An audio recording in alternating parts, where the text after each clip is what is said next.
Assalamualaikum warahmatullahi wabarakatuh. Bertemu kembali kita untuk membahas topik-topik kekinian Indonesia hari ini.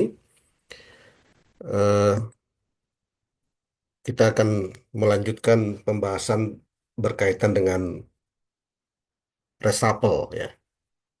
Jadi bagaimana presiden itu melakukan reshuffle? Tentunya dikaitkan dengan pendekatan teori ekonomi ya. Tapi sebelum ke situ, saya meminta kepada rekan-rekan, kepada teman-teman, bapak-bapak dan ibu-ibu, dan eh, kawan-kawan semua untuk tidak lupa memberikan komennya, kemudian share, like, dan subscribe tayangan ini sehingga tayangan ini bisa beredar luas ya, menjangkau banyak pihak. Baik, teman-teman, pada kesempatan ini kita akan mencoba untuk apa membahas bagaimana reshuffle itu terjadi. Ya, tentu pendekatannya dengan menggunakan pendekatan bukan pendekatan eh, politik, tapi pendekatan teori ekonomi. Salah satu pendekatan yang menarik itu adalah yang disampaikan oleh seorang peraih Nobel ekonomi yang bernama James McGill Buchanan. Ya, beliau hidup 3 Oktober 1919 sampai 9 Januari 2013, kemudian meraih Nobel ekonomi pada tahun 1986. Teori yang menarik ya untuk kita kaitkan dengan reshuffle itu adalah teori beliau tentang pilihan publik ya. Nah, apa itu eh, public choice teori? Jadi sepintas public choice teori itu adalah teori pendekatan ekonomi ya yang digunakan untuk menganalisis pengambilan keputusan di dalam pemerintahan dan politik. Jadi Buchanan ini menentang pemandangan atau asumsi tradisional ya bahwa pemerintahan ya, pejabat negara, tokoh politik yang menjadi pejabat negara itu akan selalu bertindak untuk kepentingan umum. Bagi seorang Buchanan, eh, politisi, pejabat negara itu tetap bertindak walaupun dia berposisi sebagai pejabat negara, ya, dia tetap bertindak berdasarkan kepentingan pribadinya, self interestnya, apa yang diuntungkan bagi bagi dirinya, sebagaimana pelaku ekonomi lainnya di pasar. Kita tahu, menurut teori ekonomi, seorang konsumen akan memaksimumkan utilitas yang dia dapat dari perilaku konsumsinya. Seorang produsen akan memaksimumkan keuntungan dari aktivitas produksinya. Nah, Buchanan ini mempunyai pandangan yang sama untuk seorang politisi atau pejabat negara. Ia berpendapat bahwa aktor politik itu tidak berbeda dengan pelaku pasar, punya self interest, punya kepentingan pribadi, meski dalam arena yang berbeda. Ya, politisi ingin mendapatkan suara, ya, dan mempertahankan kekuasaan. Jadi saya ulangi, menurut Buchanan, politisi itu dia punya tujuan dia untuk mempertahankan kekuasaannya kalau dia sedang berkuasa, kemudian mendapatkan suara. Kalau dia sudah menjadi birokrat, menjadi pejabat negara, dia akan memperluas kekuasaan dan memperbesar anggaran institusi untuk ya, institusi yang dikuasainya. Jadi kalau seorang politisi menjadi menteri, misalnya, dia akan memperluas cakupan kekuasaannya dan memperbesar anggaran yang ditujukan, yang dialokasikan untuk institusinya. Nah, jadi kalau kita lihat ya, eh, analisis perilaku aktor dalam sistem politik itu, jadi politisi menurut Buchanan dia bertindak seperti, ya, bersikap transaksional ya. Dia seperti wiraniaga kebijakan. Dia menjual janji-janji kepada pemilih untuk mendapatkan suara, ya. Kemudian mereka cenderung membuat kebijakan populis yang memungkinkan, walaupun ya tidak optimal secara ekonomi, demi mendulang popularitas, ya. Kemudian kalau dia sudah menjadi pejabat negara, menjadi birokrat, dalam pandangan Buchanan juga dia punya kecenderungan untuk memperbesar anggaran kementeriannya, ya. Karena dengan memperbesar anggaran kementerian itu, yang bersangkutan bisa meningkatkan statusnya dan pengaruh politiknya. Nah, ini adalah eh, perilaku umum dari politisi dan pejabat negara yang diasumsikan dalam apa teori pilihan publik dari James Buchanan, ya. Baik teman-teman, sebelum saya lanjutkan, saya ingatkan kembali, jangan lupa untuk like, comment, share, dan subscribe. Nah, kita lanjutkan. Jadi James Buchanan ini melalui teorinya, ya, public choice theory ini menawarkan pandangan realistis terhadap sistem politik dan pemerintahan. Jadi dengan menilai bahwa semua aktor politik itu rasional, ya. Rasionalnya itu apa? Rasionalnya mereka itu apa? Memiliki kepentingan pribadi untuk diperjuangkan di dalam arena politik, di dalam arena negara, ya. Dan oleh karena itu nanti dari teori ini, teori Buchanan ini, ya, public choice theory ini mendorong, ya, perlunya desain institusi politik yang lebih baik untuk meminimalkan inefisiensi dan memastikan tata kelola yang lebih baik. Karena kembali, kalau mengandalkan apa altruistik, ya, niat baik, kebaikan dari para politisi, tentu kita tidak bisa berharap, ya, karena menurut Buchanan semua umum semua politisi, ya, adalah bersifat self interest. Mereka sedang memperjuangkan, sedang berusaha memaksimalkan manfaat yang bisa mereka dapatkan ketika mereka menjadi pejabat negara, ya. Apakah politisi itu tidak ada yang altruistik, tidak ada yang memang berniat baik, yang tanpa pamrih, yang melakukan semua aktivitas kegiatannya sebagai pejabat negara itu benar-benar untuk kepentingan umum, untuk kepentingan bangsa dan negara? Ada, tapi itu yang sedemikian itu bukan perilaku umum populasi dari politisi. Sehingga kalau kita ingin mempelajari perilaku politisi, kita harus memahami perilaku umum mereka. Kira-kira begitu ya, menurut pandangan Buchanan ini.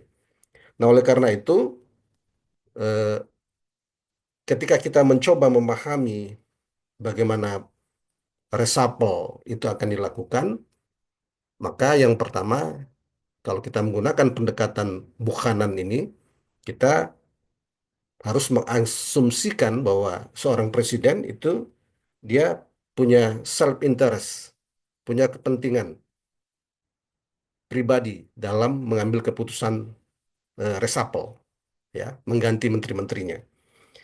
Nah, kalau kita gunakan pendekatan Buchanan ini, maka langkah pertama kita harus mengasumsikan apa sebenarnya tujuan eh, penting dari seorang presiden, ya, seorang Presiden Prabowo untuk melakukan reshuffle.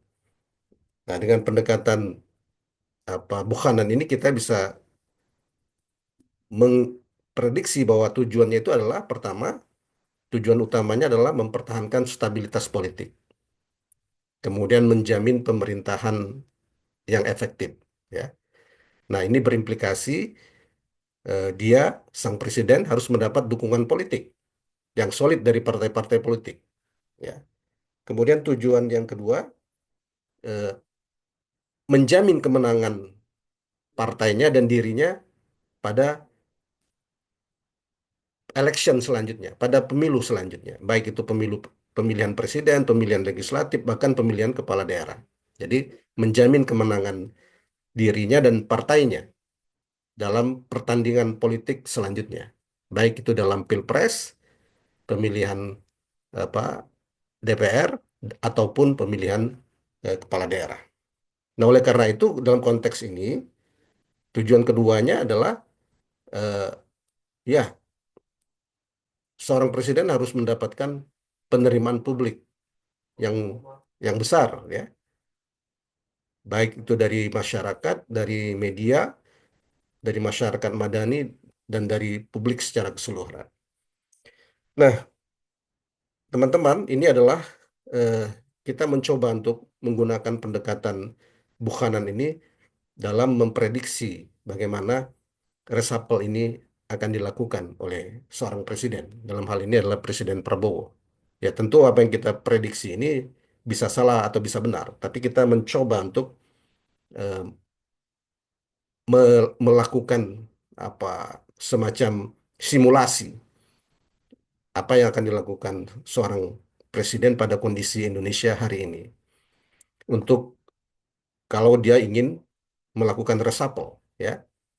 Nah, ini setelah kita setting, ya, tujuannya adalah seperti yang saya sampaikan tadi, maka kita juga memahami kendala apa yang akan dihadapi oleh seorang presiden dalam kondisi Indonesia hari ini ketika dia akan melakukan reshuffle. Yang pertama yang dihadapi oleh Presiden Prabowo adalah landscape politik Indonesia yang kompleks, ya, di mana ada banyak partai di dalam koalisi dan setiap partai itu pasti mengharapkan ketika mereka mendukung Prabowo menjadi presiden, pasti mengharapkan imbalan dan imbalan itu adalah dalam bentuk kursi, ya. Dengan demikian, reshuffle itu pasti akan mengecewakan partai-partai yang mendukung Presiden Prabowo jika kursi mereka berkurang, ya.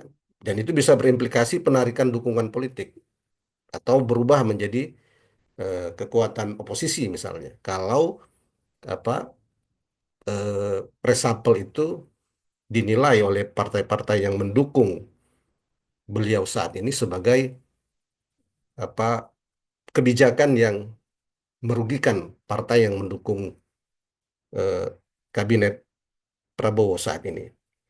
Kendala yang kedua, ya, persepsi publik itu juga sesuatu yang penting, ya. Menggantikan menteri-menteri yang berkinerja buruk benar akan meningkatkan efisiensi kinerja pemerintah, tapi juga bisa berimplikasi terjadinya instabilitas politik di internal kabinet jika itu dilakukan eh, di awal-awal umur kabinet, ya, masih dalam 100 hari, belum dalam dalam dalam apa dalam 1 tahun misalnya. Nah, kemudian menteri yang gagal mencapai target 100 hari, apakah akan diresapel? Kita memprediksi dengan pendekatan Buchanan ini, menteri yang gagal mencapai target apa 100 hari dari Presiden Prabowo, ya, dipertimbangkan untuk diganti jika biaya politik penggantiannya itu lebih rendah daripada manfaat dari peningkatan kinerja yang didapat. Itu bermakna apa? Menteri-menteri dari partai koalisi yang memiliki kursi di DPR ya berpeluang untuk dipertahankan meskipun kinerjanya biasa saja atau kurang baik, ya. Karena apa? Kinerja biaya biaya politik ya, karena biaya politik dari kehilangan dukungan partai itu tentu lebih tinggi dibandingkan manfaat yang didapat dari citra yang positif, ya, terlebih-lebih di awal usia kabinetnya. Terkecuali nanti kalau sudah menjelang pemilu, ya. Ada kemungkinan besar ketika menjelang pemilu, ya, apa penerimaan publik, bobot penerimaan publik, bobot apa akseptabilitas publik, bobot apresiasi publik itu akan menjadi sangat tinggi nilainya, ya. Terus ketika saat menjelang pemilu, tapi ini pemilunya masih lama, maka bobot soliditas politik untuk mendukung kinerja kabinet itu menjadi lebih lebih penting. Jadi kalaupun misalnya kita katakan ada reshuffle, jadi jika terpaksa adalah reshuffle, maka figur-figur dari partai politik itu yang di reshuffle, ya, presiden harus memastikan alokasi kursi kabinetnya itu tetap memenuhi harga kesepakatan koalisi. Jadi ya kita memprediksi solusi win-win yang diambil oleh presiden jika pun dia mengganti menteri dari parpol adalah mengganti atau menteri yang kinerjanya buruk, menggantinya dengan ya jabatan strategis lain yang setara. Jadi tidak ada kekecewaan atau apa perasaan tidak senang dari menteri yang dari partai yang menterinya eh, diresapel oleh presiden. Jadi penerimaan publik bisa didapat, sementara dukungan politik juga tidak berkurang.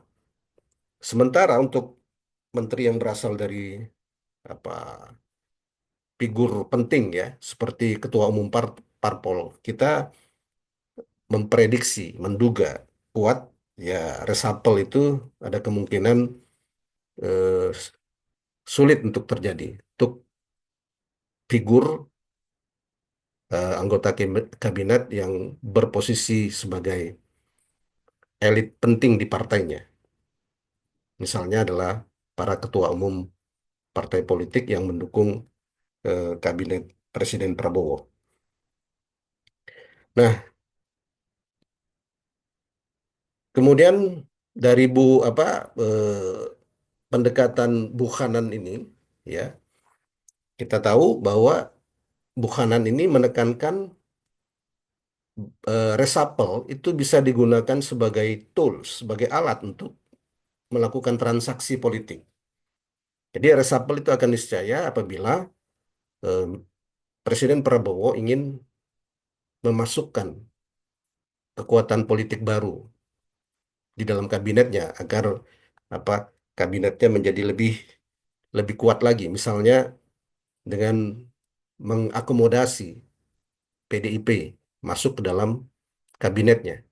Ya kita tahu bahwa eh, Presiden Prabowo ini menganut mazhab apa yang sering dia sampaikan yaitu adalah satu musuh terlalu banyak dan 1.000 kawan masih terlalu sedikit.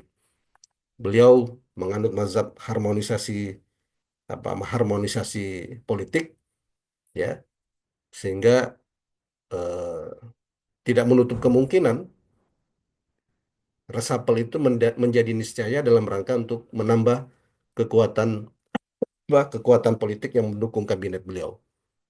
Contohnya dengan mengakomodasi PDIP masuk ke dalam kabinet Prabowo, yang dengan demikian pastilah meniscayakan mengharuskan terjadinya reshuffle atau pergeseran atau pergantian menteri di kabinet saat ini. Teman-teman, kemudian terkait penerimaan publik, kita tahu penerimaan publik ini adalah ukuran penting ya, karena akan menentukan eh, akseptabilitas, ya, menentukan juga elektabilitas dari baik partai politik maupun figur apa tokoh politiknya. Nah, karena itu ya menteri-menteri yang dinilai oleh publik sebagai menteri dengan kinerja buruk yang paling mudah diganti dalam apa untuk eh, mengakomodasi penerimaan publik, menteri-menteri yang paling mudah diganti itu adalah menteri-menteri dari kalangan non-partai atau bisa juga dari partai politik, tapi bukan tokoh kunci di partai politik tersebut. Ya, jadi itu eh, apa prediksi kita kalaupun nanti terjadi reshuffle. Kemudian yang terakhir yang ingin saya sampaikan adalah terkait eh, loyalitas ya. Jadi berdasarkan tujuan tujuan apa reshuffle yang di awal tadi kita telah sampaikan, salah satunya adalah tetap menjaga soliditas kekuatan politik yang mendukung presiden dan kabinetnya, dan loyalitas adalah parameter yang penting ya untuk menjaga soliditas kabinet tersebut. Jadi dengan demikian figur-figur yang merupakan loyalis Presiden Prabowo itu akan mendapatkan semacam privilege ya untuk tidak terkena reshuffle dari aspek karena kekurangan kinerja mereka ya. Ini apa semacam apa privilege ya, semacam apa keutamaan, kelebihan eh, menteri yang berasal dari kalangan loyalis Prabowo dibandingkan menteri yang bukan berasal dari loyalis Prabowo. Jadi reshuffle untuk para loyalis presiden ini hanya mungkin terjadi ketika ada sesuatu yang tidak bisa lagi dipertahankan, seperti misalnya ada kasus korupsi, ya, yang dengan demikian mau tidak mau harus apa mengundurkan diri dari jabatan menteri, atau ada skandal-skandal besar lainnya yang tidak bisa lagi apa dipertahankan secara secara moral dan secara hukum. Jadi teman-teman, itu saja apa eh, prediksi kita, gambaran bagaimana reshuffle itu akan terjadi kalau misalnya seorang presiden Prabowo hari ini eh, melakukan reshuffle setelah 100 hari apa kabinet beliau atau nanti setelah 1 tahun kabinet beliau. Di atas segala sesuatunya tentu eh, kita melakukan ini untuk mencoba memahami ya bagaimana eh, reshuffle itu terjadi dalam setting yang paling realistis ya, yang paling sesuai dengan realitanya di lapangan. Dan mudah-mudahan apa yang saya sampaikan ini adalah apa setting kondisi ya, skenario yang paling sesuai dengan realita di lapangan. Begitu saja yang dapat saya sampaikan. Mudah-mudahan apa yang kita bicarakan pada kesempatan kali ini bermanfaat ya. Dan sekali lagi, sebelum saya akhiri, saya memohon kepada teman-teman, kepada bapak-bapak, ibu-ibu, saudara-saudara sekalian untuk tidak lupa like, share, komen, dan subscribe eh, tayangan ini. Mudah-mudahan ini bisa menjadi apa kontribusi Anda untuk memperluas channel ini sehingga channel ini bisa memberikan edukasi publik yang lebih luas lagi. Terima kasih atas perhatiannya. Saya akhiri. Assalamualaikum warahmatullahi wabarakatuh.